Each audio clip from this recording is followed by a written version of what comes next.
भक्तीत आग्रह नको, प्रेम हवे. निसर्ग म्हणजे परमेश्वर. अनैसर्गिक वागणे हे दुःखाला कारण होय. शरीर हे ईश्वराने लावलेले झाड आहे. म्हणून जे कार्य करायचे ते निसर्गाला धरून करावे. जीव मूलतः आनंद स्वरूपच आहे. भक्तीत प्रेम असावे, आनंद नसावा. परमेश्वर आग्रहाने जेवढा प्राप्त होतो त्याहून लवकर प्रेमाने प्राप्त होतो. कारण प्रेम हे निसर्गाला धरून आहे.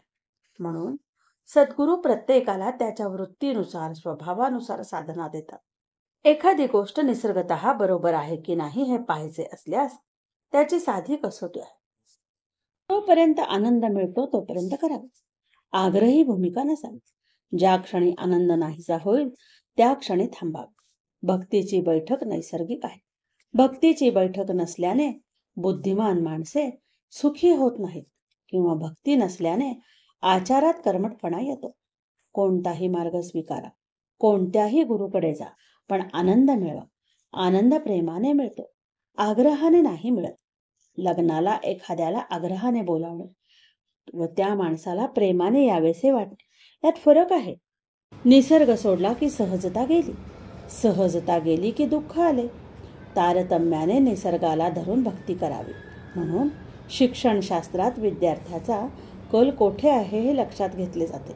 नोकरीत देखील आवडीचे काम देण्यावर भर असतो. त्यानुसार ते वाट दाखवतात. नक्कल करून भागणार नाही. फूल त्याच्या पद्धतीनेच उमलणार.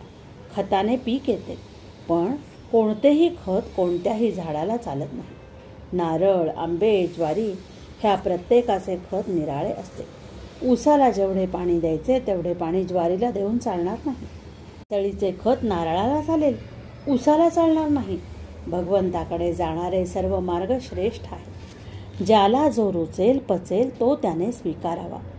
आग्रही भूमिकेपेक्षा प्रेमाची भूमिका हवी, कारण त्यात ओलावा आहे. जय श्रीराम.